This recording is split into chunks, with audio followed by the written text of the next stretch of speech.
Welcome to the weekly wrap up. As you see, I am not in my normal office space. I am in a hotel room in Chicago. I took a very quick pivot yesterday in my schedule. My son is playing in a basketball tournament here in Chicago. My husband, who normally would take him, came down with pneumonia. And so, unfortunately, we made very quick changes in my schedule, and I am now in Chicago. So, all's well that ends well. I wish I had some better news for you guys with regards to interest rates. Dude, I wish I had better news for me in regards to interest rates, but I don't. We are now looking at interest rates that we have not seen since November of 2022.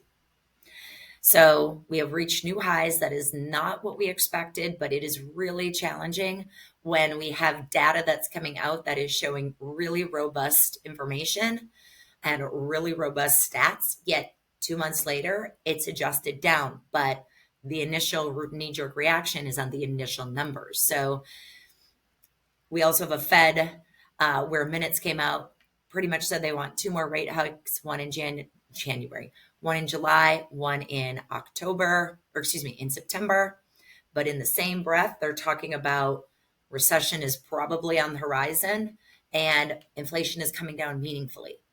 Usually those two phrases don't go together. Rate hikes, recession, and inflation coming down, they don't go together.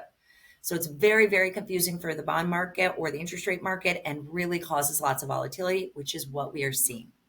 We did get a little reprieve this morning. Jobs numbers came out. They were a little bit softer than expected. Most of the jobs were being created. Most of the jobs that were being taken, part-time jobs, because they wanted full-time jobs, but they couldn't find them, and people taking multiple jobs, multiple part-time jobs, so in lieu of a full-time job. So again, initial numbers look decent, but when you really deep dive, they're not so great. So we hope interest rates are going to improve here. We've got CPI next week.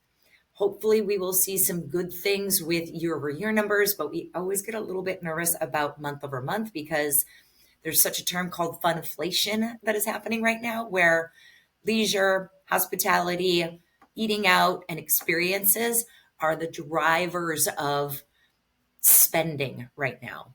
So we will see how that looks next week, and we'll keep you posted.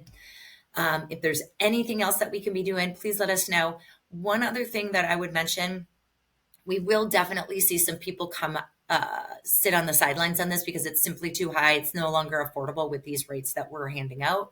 So keep in mind, for the people that can stomach them, there are some good opportunities. There might be some negotiation happening. There may not be multiple offers on all the properties, and it could allow them to get into something with some negotiations and some options for some buy downs for those interest rates. So let's keep working. Let's keep, optimism at its best. And if there's anything else we can do, let me know.